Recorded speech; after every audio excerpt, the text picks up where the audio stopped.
Okay, discussion tutorial DK014, chapter 7, chemical bonding, ikatan kimia, still in subtopic 7.3, intermolecular forces. Okay, so for this topic, we study about attractive forces that present between the molecules when they are close together. Jadi untuk topik ni kita akan belajar tentang daya tarikan yang wujud antara molekul dan molekul apabila mereka duduk berdekatan antara satu sama lain. So before this, we have discussed about bond polarity and dipole moment. Okay, for today, we will study about the type of intermolecular forces, which are van der Waals forces and hydrogen bonding. Okay, van der Waals forces, there are two types of these forces, which are dipole forces and London forces. Okay, before this, we have learned about dipole moment. Okay, the formula. Okay, and then the resultant dipole moment to identify the polarity of molecule. So we learn about the value of net dipole moment equal to 0 or not equal to 0, so that we can know the molecule is polar or non-polar. Okay, next we study about the type of covalent bond, polar or non-polar bond. After that, how to determine the polarity of a molecule. So we study the charge distribution, symmetry or not, and then what happens to the bond dipoles, cancel each other or not, and then what happens to the value of net dipole moment. Okay, 0 or not equal to 0. Okay, next we have discussed the tutorial question 1.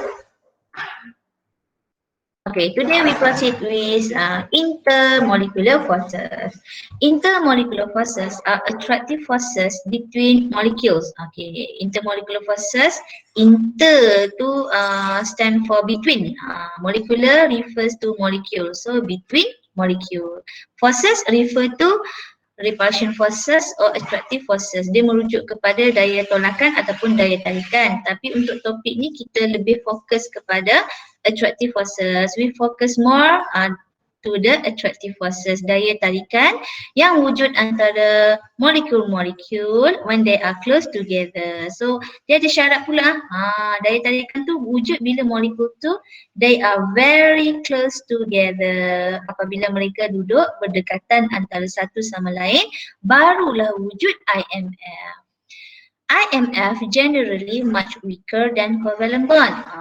Intermolecular forcesnya dari segi kekuatan dia adalah lemah dari covalent bond ataupun ionic bond. Dia lebih lemah daripada intramolecular forces.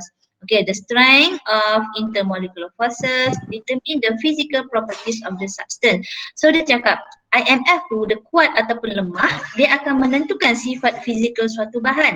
Apakah yang dimaksudkan dengan sifat fizikal? Okay, contoh boiling point, takat didih ataupun melting point, takat lebur. Contoh ya.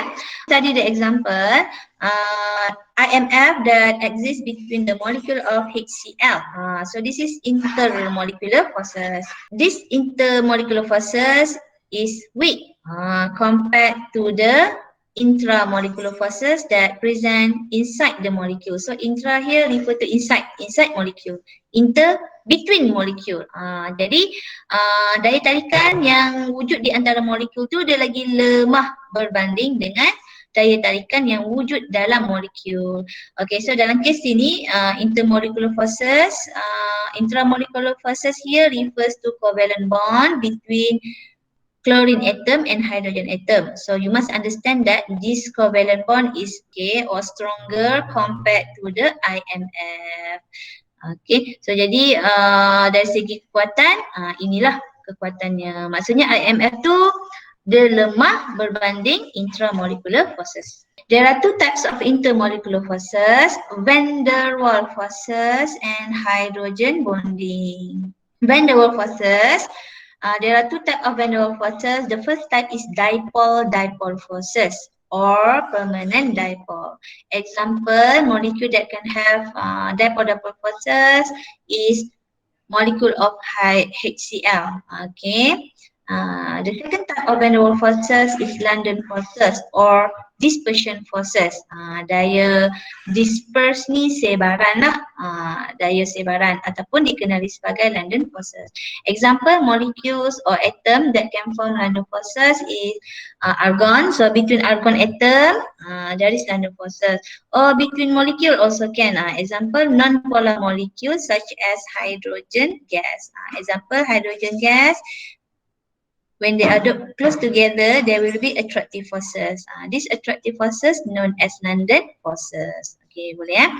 Okay, next is hydrogen bonding. Example of molecules that can form IMF, hydrogen bonding, are molecules of water and methanol. Okay, so there will be bonding between the hydrogen atom in methanol and oxygen atom in water. Example. Okay, next we proceed with the types of intermolecular forces. Okay, so dispersion forces and dipole-dipole forces are category of van der Waals forces. Jadi van der Waals forces ada dua jenis, dispersion dengan dipole. So sekarang kita tengok apa beza dispersion dengan dipole forces. Kita tengok London forces or dispersion dulu. Dispersion forces or London forces happens in all lah semua atom or molecules. Jadi molecules pula bila sebut all tu maksudnya can be non-polar or polar molecule.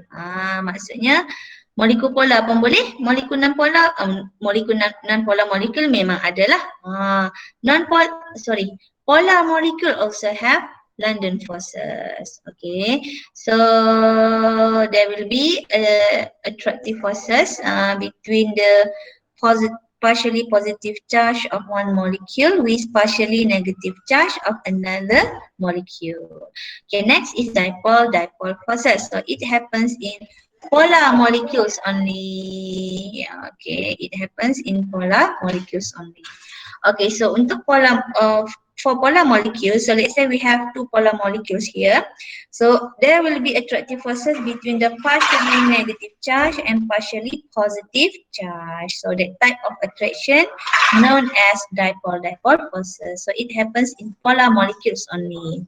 Okay, so means non-polar molecule not have this dipole-dipole forces. Okay, next is hydrogen bonding. Hydrogen bonding present in molecules containing hydrogen bonded to fluorine, oxygen or nitrogen. Jadi dia cakap hydrogen bond tu berlaku apabila suatu molekul tu dia mempunyai hydrogen atom and then this hydrogen atom bonded directly to fluorine or bonded directly to oxygen or bonded directly to nitrogen. Jadi dia berlaku apabila suatu molekul tu dia ada hydrogen atom. Kemudian hydrogen atom tu bersambung terus dengan fluorine, oksigen ataupun nitrogen. Okey, faham? So jadi maksudnya contoh electropositive atom dia ni adalah hydrogen which is partially positive and then partially negative atom sama ada fluorine, oksigen or nitrogen. Okay, question 2A. What are intermolecular forces? Okay.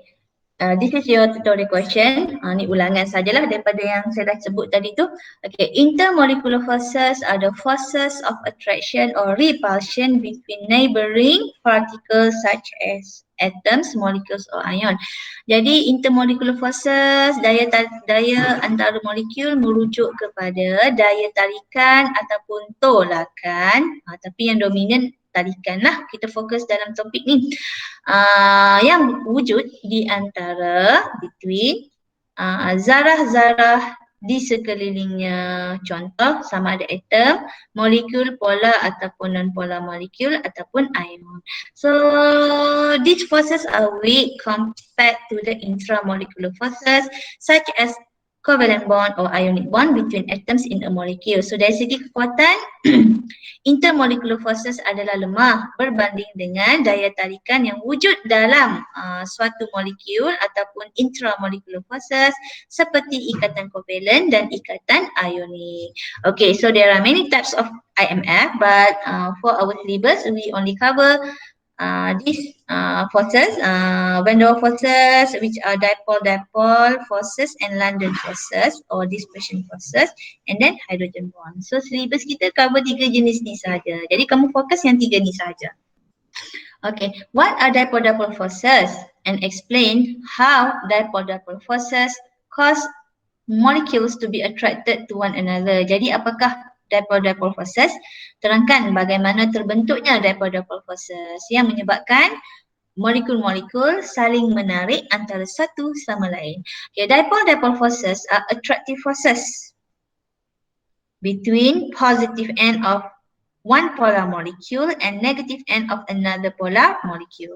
Jadi dia kata dipole forces adalah daya tarikan yang wujud antara partially positive charge of one polar molecule. Okay, maksudnya suatu polar molecule tu dia kena ada charge positif, and satu lagi molekul jiran tu dia kena ada charge negatif. Dia kena ada negative charge of another polar molecule. Kalau kita tengok di sini dia berlaku dalam polar molecule. So it happens in polar molecule.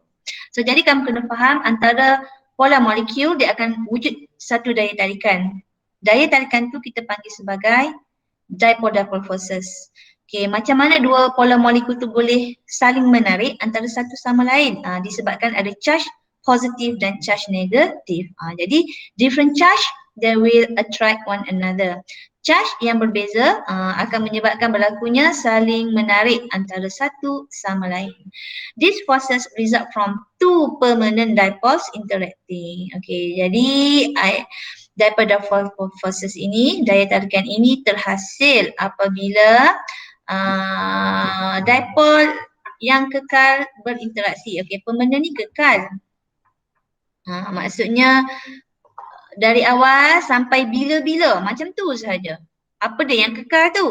Dipole tadilah. Di tu dua kutub pole tu sama ada kutub, pole tu kutub sama ada kutub positif atau negatif. Jadi maksudnya suatu molekul tu bila dia ada charge positif dan negatif yang kekal, jadi dia akan boleh buat dipole forces. Contoh, okay, molekul HCl. Okay, so jadi katakanlah sekarang now the HCl molecules 1, 2, 3, these 3 molecule they are very close one another. Dia duduk dekat. So there will be attractive forces which is known as dipole forces. Why they attract one another? Kenapa dia saling menarik antara satu sama lain? Okay, kalau kita tengok HCl ni, molecule of HCl, it involve combination between hydrogen atom and chlorine atom. Dia melibatkan gabungan atom hydrogen dan chlorine. Hydrogen atom is electropositive atom. So it always has positive charge. Chlorine is electronegative atom. So it will always have negative charge. So ada geram lah benda yang muncul ni. Okay. So now HCl molecule have dipole. So it have dipole. Two dipoles. It have positive charge and negative charge. What type of dipole? Permanent. Maksudnya HCl daripada asal dia wujud sampailah bila-bila dia akan sentiasa ada charge positif dan charge negatif. So HCl akan sentiasa ada positif dan negatif charge. Itu kita panggil permanent dipole. So maksudnya ini pun samalah. Permanent dipole. Okay, permanent dipole. Okay, next when they are close one another, bila duduk dekat-dekat tu, negatif dengan positif tu, there will be attraction. So attraction known as dipole interaction. So remember, dipole forces only present in polar molecule. Dia hanya berlaku dalam polar molecule. Non-polar molecule tak boleh. Contoh hydrogen gas, chlorine gas. These molecules, hydrogen gas, chlorine gas cannot have dipole forces because they are non-polar molecule. For polar molecules such as HCl, yes, they can form dipole forces. Next, describe formation of dispersion forces or London forces. Okay, the London forces is a temporary attractive forces that results when the electrons in two adjacent atoms or molecules occupy positions that make the atoms or molecules from temporary dipoles. Okay, form temporary dipoles. Okay, jadi dia kata London forces ataupun dispersion forces adalah temporary attractive forces, daya tarikan yang bersifat sementara. Okay, temporary itu sementara. Maksudnya dia nak permanent, dia tak kekal. Dia boleh berubah bila-bila masa. Faham kan? Okay. Adalah daya tarikan sementara yang terhasil apabila elektron-elektron. Ni elektron-elektron dia buat apa? Into adjacent atom, tak kisahlah atom ke molekul. Sebab kita bincang London force ni dia berlaku dalam atom boleh, molekul pun boleh. Molekul tu pula polar ke non-polar semuanya ada. Okay, jadi apabila elektron dalam suatu atom ataupun molekul dia bergerak ke kedudukan yang lain. Jadi kita faham sifat elektron tu dia tak duduk diam, dia akan sentiasa bergerak. Jadi ada masa bila dia bergerak, dia ubah kedudukan dia tu, itulah dia akan menghasilkan temporary dipoles. Dia akan menghasilkan kutub positif dan negatif yang bersifat sementara sahaja. Okay, dia akan menghasilkan charge positive and negative yang bersifat temporary. Okay, these forces are present between any two atoms or molecules, even polar molecules when they are close together. So jadi London forces ni hanya wujud apabila dua atom ataupun lebih lah ataupun molekul, tak kisahlah polar ke non-polar ke, close together, duduk berdekatan antara satu sama lain. Okay, now we study example. Okay, example chlorine. Chlorine molecule or combination between chlorine atom. So it involve covalent bond here. Okay, so chlorine molecule electron cloud evenly distributed, no dipole. Jadi dia kata dalam molekul chlorine awan elektron tu ditaburkan secara sekata. Kenapa? Because no positive or negative charge. Disebabkan tak ada kutub positif ataupun kutub negatif. Okay, ini asalnya initially, pada asalnya. But initially no dipole, but since electrons always since electrons move, disebabkan elektron tu dia sentiasa bergerak. So since electron move at certain time, at some instant, more of the electron cloud happens to be at one end of the molecule than the other. Pada suatu ketika, lebih banyak more electron, dia akan berada at one side, okay, at one end of molecule than the other. Dia duduk banyak, contoh macam ini. Elektron sebelah sini, Allah. Okay, elektron sini, dia bergerak pergi ke sini. Dia bergerak. So, bila ini berlaku, kita banyak higher density of electron here. So, this end of molecule will have partially negative charge. Disebabkan berlakunya pengumpulan ketempatan elektron yang tinggi di sini, ada banyak elektron di sini. So, pada suatu ketika, bahagian ini, hujung ini akan bersifat negatif. Dia akan bercharge negatif. So bila elektron bergerak ke sini, kawasan yang elektron bergerak ke ni pula, and there will be positive charge because of lower density of electron. Jadi awan elektron dia akan kecil lah sebab dah banyak elektron bergerak ke arah kanan. Jadi dia akan bercharge positif. Okay, molecule has an instantaneous dipole. Instantaneous kat sini merujuk kepada temporary lah. So jadi dia akan ada kutub positif dan negatif yang bersifat temporary, bersifat sementara sahaja. Okay, saya label dulu. Dah siap tanya. Ya. Sebab dia negatif tu sebab banyak elektron terkumpul dekat situ. Sebab tu dia jadi negatif. Betul Abdullah. Maksudnya kamu kena imagine sekarang ada suatu ketika asalnya elektron duduk sama banyak kiri kanan. Abdullah boleh Boleh faham. Tapi disebabkan elektron tu dia tak duduk diam kan, dia bergerak kan. Ada suatu masa dia akan bergerak banyak ke satu arah. Okay. So bila dia banyak berkumpul di satu bahagian, so bahagian yang banyak dia berkumpul tu akan bercharge negatif. Okay. Bahagian yang elektron dah bergerak tu dia akan jadi positif. Faham kan?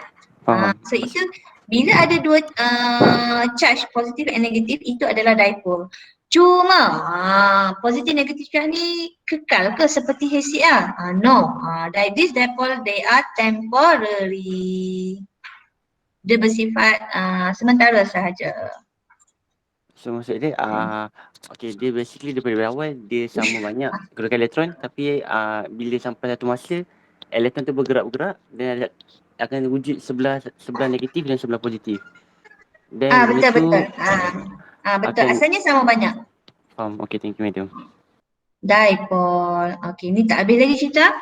Okay, so jadi molekul klorin ni sekarang dia dah ada dipole. Asalnya tak ada.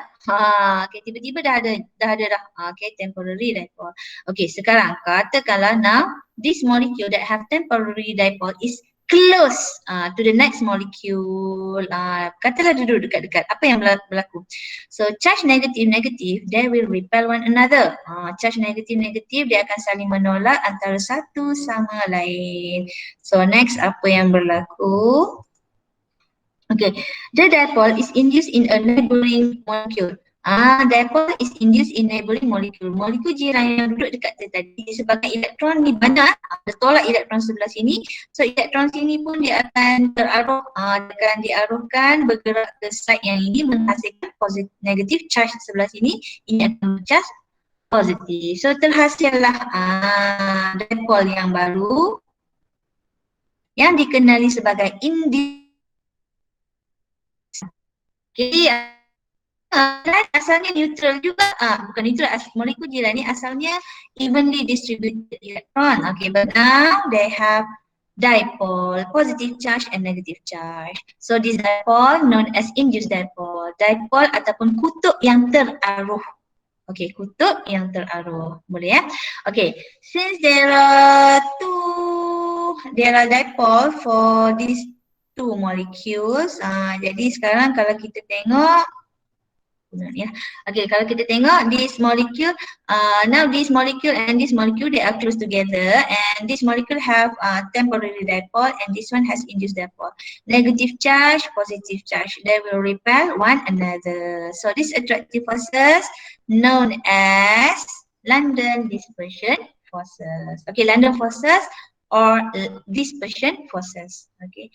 Terpulanglah kamu nak guna istilah London forces, can or dispersion forces. So this is formation of London forces. Inilah pembentukannya. Okay, next. Tadilah for atom or non-polar molecule, usually it will involve attraction between temporary dipole and induced dipole. Untuk atom ataupun molekul yang non-polar, London forces akan terhasil apabila wujudnya daya tarikan antara temporary dipole dan induced dipole. Okey, daya tarikan antara dipole yang bersifat sementara dan dipole yang teraruh. Okey, faham dia agak complicated berbanding dengan yang berlaku dalam polar molecule. So jadi kalau kita tengok kesimpulannya, kalau kita nak nampak gambar lagi jelas untuk molekul HCl ni, non-polar molecule tu, so jadi kamu kena fahamlah antara molekul-molekul tersebut dia akan ada attractive forces. Tapi kalau untuk non-polar molecule dia bersifat macam tak berapa nak kuat lah. Sebab tu that's why London forces ni dia less apa maksudnya dia weaker compared to dipole forces, dia agak lemah. Sebab kalau London forces ni selalunya dia terbentuk antara charge positif dan negatif yang temporary, berbanding dengan dipole terwujud antara charge positif dan negatif yang bersifat kekal. So this is example of London dispersion force. Okay, so we try question tutorial. Okay, we try tutorial question. Okay, ini of London forces that exist between molecules for each of the following species. So dia bagi iodine sampai benzene. Okay, so to know the type of London forces, either London forces or dipole forces. Soal. Okay, sebenarnya soalan suruh kamu tentukanlah molekul yang diberikan ni dia ada van der Waals jenis apa? London ke? dipole. Okay, kita mulakan dengan iodine. So iodine kalau kita check structure dia, it is non-polar molecule. Okay, non-polar molecule. So remember, non-polar molecule, it can have only London forces. So saya guna short form of London forces. Okay, next sulfur dioxide. So the Lewis structure for sulfur dioxide is bonded to oxygen, and then there are two here, and then double bond here. Okay. So the structure is asymmetry since the central atom has lone pair electron. So this is polar molecule. So for polar molecule, it can have London forces and dipole forces. Jadi ingat polar molecule dua-dua dia ada. London forces pun ada, dipole forces pun dia ada. Tapi yang dominan adalah dipole forces lah. Tapi yang dominan adalah dipole forces. Sebab dia ada permanent dipole. Okay, jadi sebab tu kalau kita selalunya polar molecule dengan non-polar molecule, kalau kita compare molecule tu similar weight, molecule yang lebih kurang size dia tu, dia akan menang dekat yang polar molecule tu sebab dia ada extra. For polar molecule, they have London forces and dipole forces. Dia maksudnya it has stronger van der Waals forces. Kalau kita compare dengan syarat kita compare molecule yang size dia lebih kurang lah. Jangan compare yang telah ada walaupun polar molecule yang size terlampau besar dengan polar molecule yang kecil, dia menang juga dekat yang big size tu. Tapi tak apa, sekarang saya nak yang itu kita tak belajar. Sekarang saya nak tekankan, kamu kena faham polar molecule have two type of van der Waals forces. Okay, next is methane, hydrocarbon. So if we study the structure, it is tetrahedral. So the structure is symmetry. So this is non-polar molecule. Okay, so for non-polar molecule, it can have only London forces or dispersion forces.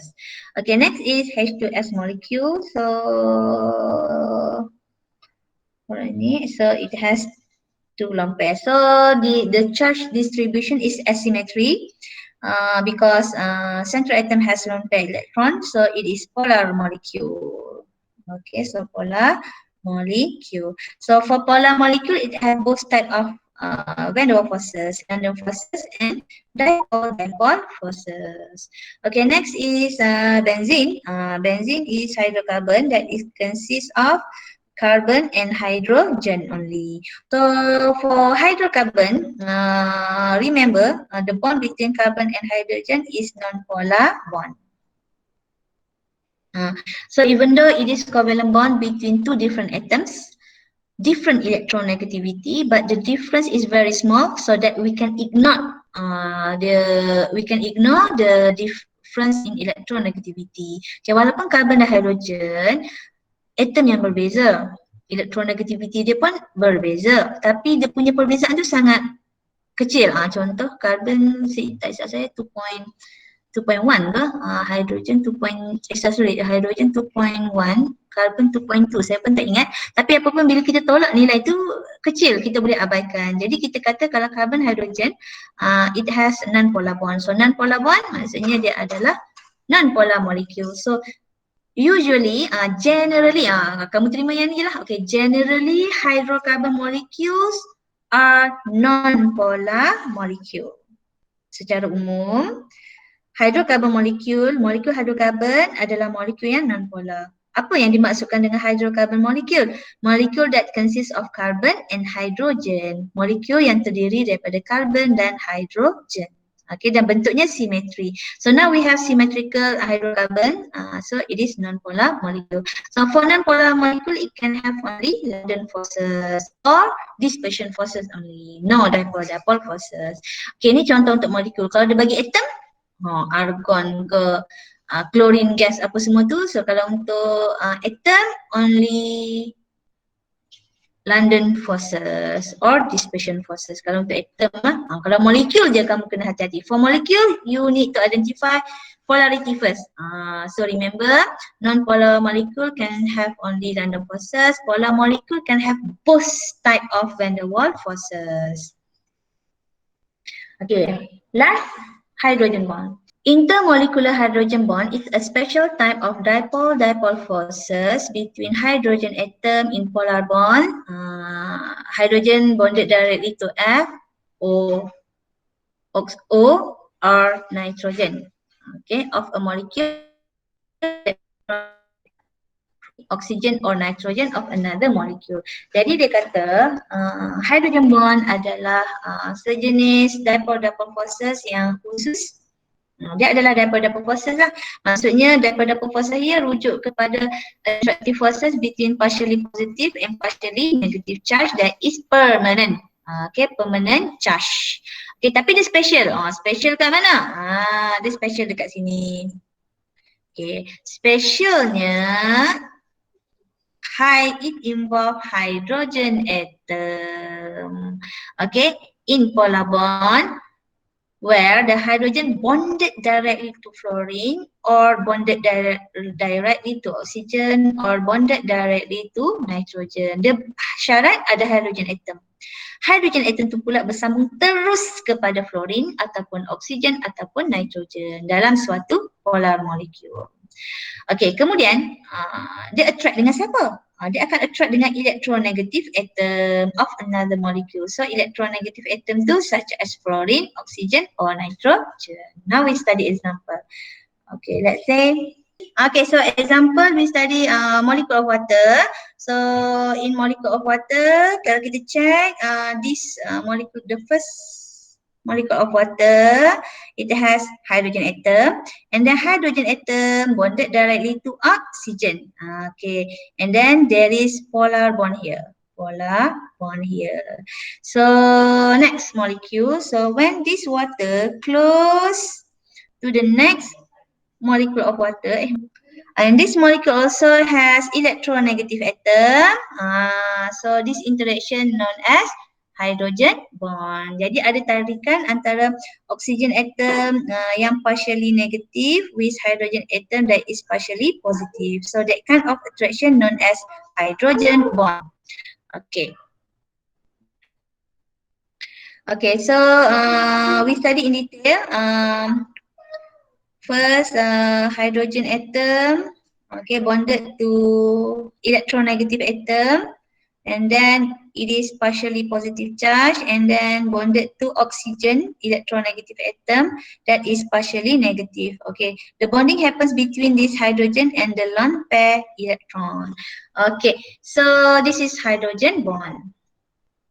Okay, finally, okay, question.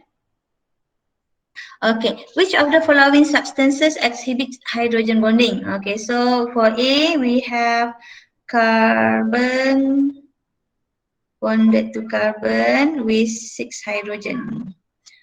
Okay, if we study the structure of this molecule, it consists of hydrogen. Okay, so it consists of hydrogen. Okay, syarat pertama lepas, but bonded to carbon. So A cannot form hydrogen bond. Okay, B, molecule B, CH3, CH2, OH. Okay, so check this molecule can form hydrogen bond or not. Okay, first it has hydrogen, but this hydrogen bonded to carbon, so cannot form hydrogen bond. But this one, hydrogen bonded to oxygen, electronegative atom, so yes, so B can form hydrogen bond. Okay, the last one, so CH3, jadi kalau awal pula hari ni, CH3, C double bond O, and H2. Ada tekak. Okay, so kalau kita check, okay, so this molecule have hydrogen. Okay, syarat pertama dah lepas. Okay, but this hydrogen bonded to carbon, so cannot, kat sini cannot form hydrogen bond. But this one, hydrogen bonded to nitrogen, electronegative atom. So yes, C can form hydrogen bond. Okay, first for the formation of hydrogen bond, it must involve hydrogen atom that is bonded to electronegative atoms such as fluorine, oxygen or nitrogen. So itu tips dia. Kena ada dua benda ni. Okay, that's all for today.